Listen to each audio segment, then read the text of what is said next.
हूं मैं राजीव। तो दोस्तों, प्रधानमंत्री नरेंद्र मोदी ऑस्ट्रेलिया से रॉक स्टार और द बॉस का तमगा लेकर हिंदुस्तान वापस लौट आए हैं।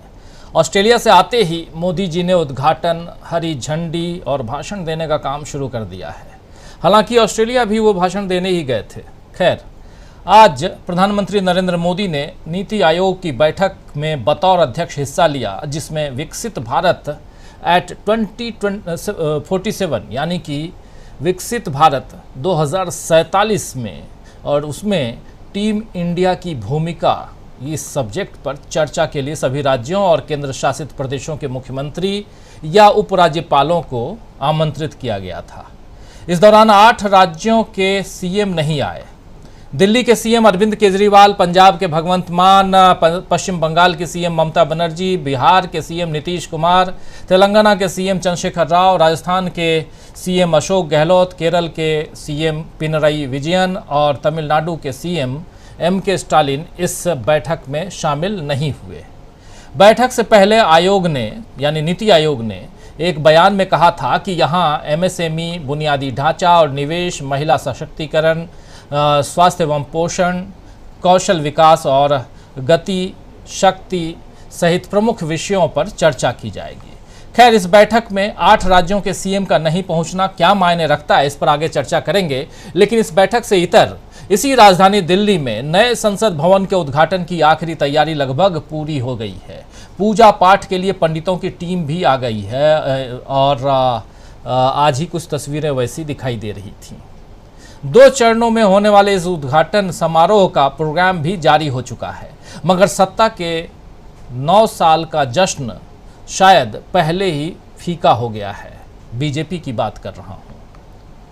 कांग्रेस ने 9 सवाल पूछ डाले और 21 विपक्षी दलों ने नए संसद भवन के उद्घाटन कार्यक्रम से दूरी बना ली। आज नीतीश कुमार ने कहा है कि नए संसद भवन की कोई जरूरत नहीं है। देश के स्वतंत्रता संघर्ष में जिन लोगों का योगदान नहीं था, या कहें तो जिन लोगों का कोई योगदान ही नहीं था, वे इतिहास को तोड़ने मरोड़ने की कोशिश कर रहे हैं। ये काफ़ी हैरान करने वाला है कि भारत के राष्ट्रपति और उपराष्ट्रपति को उद्घाटन समारोह में आमंत्रित नहीं किया गया। सुनिए नीतीश कुमार की जुबानी क्या कुछ कह रहे हैं, वो चर्चा आगे बढ़ाएंगे। बहुत कुछ है और सबसे पहले ये समझने की कोशिश करेंगे कि चौतरफा कैसे घिर गए हैं प्रधानमंत्री नरेंद्र मोदी।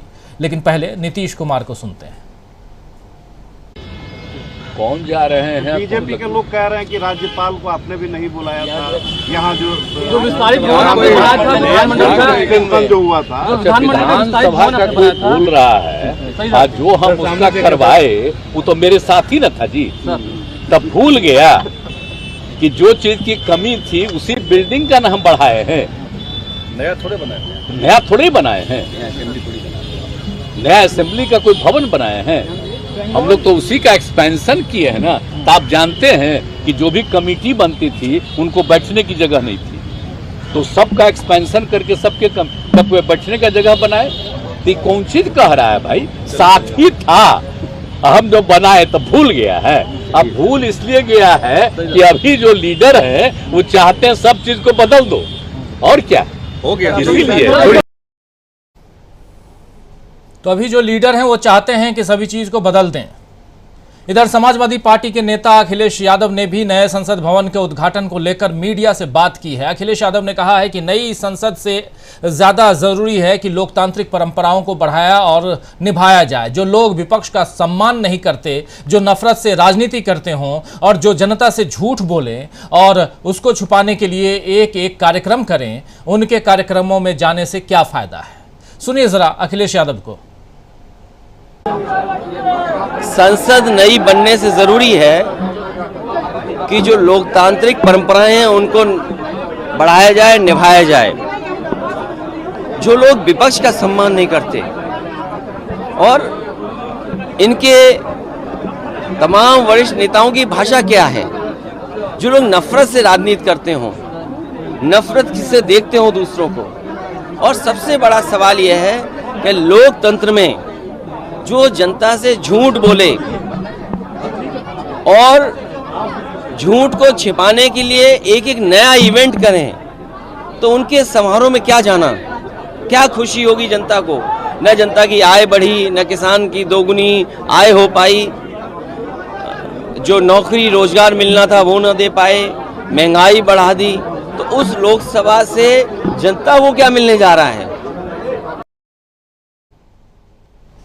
तो जनता को क्या मिलने जा रहा है। और इधर ममता बनर्जी, जी हाँ, वेस्ट बंगाल की मुख्यमंत्री ममता बनर्जी ने भी मोदी सरकार पर जमकर हमला बोला है। नए संसद भवन का उद्घाटन कल होना है और अभी सियासत जारी है। मोदी जी इन तमाम मसलों या सवालों पर चुप्पी साधे हुए हैं। ऐसे भी देश देख ही रहा है कि मोदी जी या तो चुनावी रैलियों में बोलते हैं या संसद के अंदर सीना ठोकते हैं। अभी अभी कर्नाटक में बीजेपी को उनके नाम पर हार मिली है।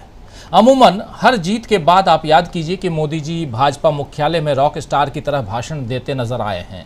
इस बार भाषण का मौका नहीं मिला तो ऑस्ट्रेलिया हो आए, मगर विपक्ष का जो प्रहार उन पर हो रहा है और जिस तरह उनकी लोकप्रियता में गिरावट आ रही है, ये हम खुद नहीं कह रहे हैं, ये एनडीटीवी और सीएसडीएस लोक नीति का जो अभी सर्वे आया है वो, और कल ही एक सर्वे आया है वो सी वोटर्स का सर्वे है वो, ये दोनों सर्वे अगर देखें तो सर्वे के अनुसार आपको साफ समझ में आएगा कि मोदी जी की लोकप्रियता में ज़बरदस्त गिरावट आ रही है।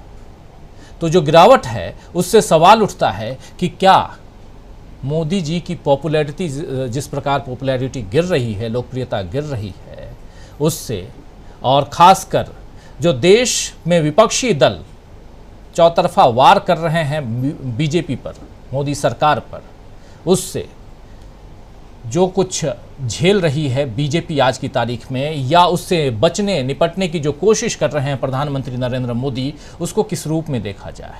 क्या सचमुच चौतरफा घिर गए हैं प्रधानमंत्री नरेंद्र मोदी? क्या हिंदुत्व और राष्ट्रवाद तथा कथित राष्ट्रवाद पर जन मुद्दे जो हैं वो ज़्यादा हावी हैं? सवाल कई हैं दोस्तों, जवाब ढूंढने खोजने की कोशिश करते हैं। जन मुद्दों की बात इसलिए कर रहा हूं क्योंकि कांग्रेस पार्टी कल जो 9 साल पर 9 सवाल पूछ करके कटघरे में खड़ा करने की कोशिश कर रही है मोदी सरकार को, उसमें भी जो 9 सवाल हैं वो भी जन मुद्दों के सवाल हैं। वहाँ कहीं भी न हिंदुत्व की बात है, ये जो आप देख लीजिए, ये बुकलेट है 9 साल 9 सवाल, और न ही राष्ट्रवाद की बात तो है, लेकिन उस राष्ट्रवाद की बात नहीं है जिस राष्ट्रवाद के सहारे 2019 का चुनाव जीत गई थी भाजपा। कृषि और किसान की बात है, भ्रष्टाचार मित्रवाद की बात है, यहाँ आप देख लीजिए बातें बहुत हैं। सामाजिक सद्भाव, सामाजिक न्याय की बात है, और ऐसे ही सामाजिक न्याय आप देख ही रहे हैं। इसके अलावा भ्रष्टाचार है, महंगाई है, चीन के मुद्दे हैं, राष्ट्रीय सुरक्षा है, तमाम मुद्दों पर मोदी सरकार घिरी हुई है।